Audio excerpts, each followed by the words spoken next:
சிறந்தே பிறந்த மொழியாகிய எம் தாய்மொழியாம் தமிழை வணங்கி எனது உரையை தொடங்குகின்றேன்.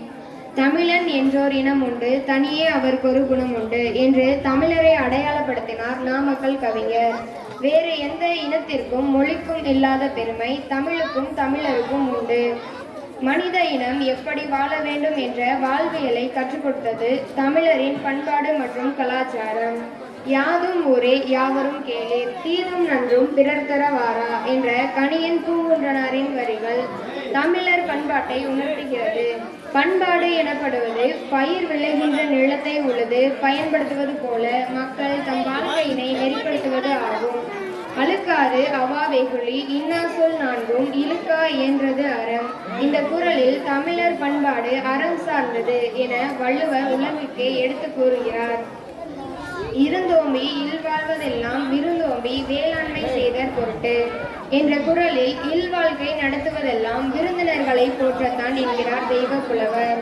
தமிழரின் தலை சிறந்த பண்பாடுகளில் ஒன்று விருந்தோம்பல். மேலும் இன்சொல் பேசுதல், பெண்களை மதித்தல், பெற்றோரை மதித்தல், செய் நன்றி மறவாமை, உயிர்களிடத்தில் அன்பு காட்டுதல், நட்பு, கல்வி, போர், வீரம் என யாவற்றிலும் மங்காத தனிப்பெருமை கொண்டது தமிழர்களின் பண்பாடு என்றால் அது மிகையல்ல. தமிழர் கலாச்சாரம், மொழி, இசை, பாரம்பரிய நடனம், கோவில்கள், கல்வெட்டுகள், இலக்கிய தத்துவங்கள், உணவு பழக்க வழக்கங்கள், விருந்தினர் உபசரிப்பு, பாரம்பரிய உடைகள் ஆகியவற்றால் மேலோங்கி நிற்கின்றன. தமிழக கோவில்கள் தமிழ் கலாச்சாரத்தை பறைசாற்றுவதில் முதன்மை வகிக்கின்றன. தமிழக கட்டடக்கலைக்கு ஒப்பற்றை எடுத்துக்காட்டு தஞ்சை பெரிய கோவில் ஆகும். பரதநாட்டியம், மயிலாட்டம், ஒயிலாட்டம், கும்மிப்பாட்டு ஆகியவை தமிழரின் இசை நடனத்தை பறைசாற்றுகின்றன. உணவே மருந்து, கொழுத்தவனுக்கு கொள்ளு, இளைச்சவனுக்கு எள்ளு என்ற இயற்கையோடு ஒன்றைய சமையல் முறைகள் என்று உலகிற்கே சொல்லிக் கொடுத்தவர்கள் நம் முன்னோர்கள். இயல், இசை, நாடகம் போன்றவை நம் கலாச்சாரத்தில் முதன்மை இடம் வகிக்கின்றன. கோலாட்டம், தெருக்கூத்து, ஜல்லிக்கட்டு போன்றவை தமிழக கலாச்சாரத்தின் முக்கிய அம்சங்களாகும். கல் தோன்றி மண் தோன்றா காலத்தை முன் தோன்றிய மூத்த குடி இது நம் தமிழினத்தின் தமிழ் மொழியின் வரலாற்றை பதிவு செய்திட்ட வைரவரிகள். பழமையான இனம் தமிழினம் என்பதை ஆய்வுகள் குறிப்பிடுகின்றன. தேவநேய பாவாணர் எழுதிய முதற்தாய் மொழி எனும் நூலும் சிலப்பதிகார உரைகளும் தமிழின் சிறப்பை பிரமிக்க வைக்கின்றன.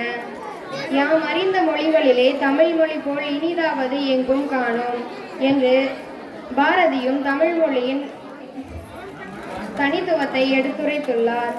மாமன்னர் ராஜராஜ சோழனால் கட்டப்பட்ட தஞ்சை பெரிய கோவில் 1000 ஆண்டுகள் கடந்தும் கம்பீரத்துடன் நிற்பது தமிழர்கள் கட்டடக்கலையில் சிறந்து விளங்கியதற்கு சான்று அன்றோ? தமிழன் என்று சொல்லடா கலை நிவர்ந்து நிலடா என்ற மகாகவியின் வரிகள் நமக்கு எவ்வளவு பொருந்தும். தமிழர் பாரம்பரியம் என்பது நம் அடையாளம், நம் பெருமை. எங்கள் வாழ்வும் எங்கள் வளமும் குன்றாத தமிழ் என்று சங்கே முழங்கு என்று பாவேந்தர் பாரதிதாசன் குறிப்பிட்டது போன்று தமிழர் கலாச்சாரத்தின், பண்பாட்டின், பாரம்பரியத்தின் பெருமைகள் என்றும் குன்றாது. இன்னும் எத்தனை ஆண்டுகள் ஆனாலும் தமிழரின் பண்பாடும் கலாச்சாரமும் தலை சிறந்து நிற்கும். உலகிற்கே பண்பாட்டையும் வாழ்வியல் தத்துவங்களையும் கற்றுக் கொடுத்தது தமிழ் இனம் என்பதை நாம் என்றென்றும் நினைவில் கொள்ள வேண்டும். நமது அடுத்த தலைமுறைக்கும் நமது பண்பாட்டையும் கலாச்சாரத்தையும் சொல்லித்தர நாம் தவறக்கூடாது. வாழ்க தமிழ் மொழி, வாழ்க தமிழினம், ஓங்குக தமிழர் கலாச்சாரமும் அதன் புகழும் என்று கூறி பேச வாய்ப்பளித்ததற்கு நன்றி கூறி எனது உரையை முடிக்கின்றேன். நன்றி, வணக்கம்.